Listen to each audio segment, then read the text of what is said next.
மச்சான் மச்சான் கைய பிடிச்சா வளையல் போட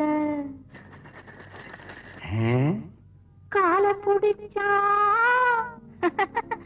சலங்கை கட்ட நெஞ்ச தொட்டா நோய போக்க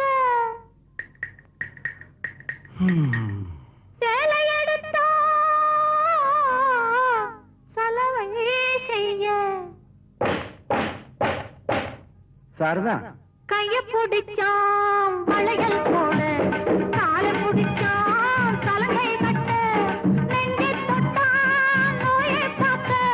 சேலை எடுத்தான் சலவை செய்ய ஏமாந்துட்டேன் நல்லா ஏமாத்தி விட்டேன் ஆ? அடி போடி கண்ணு எல்லாம் தெரியும் அடி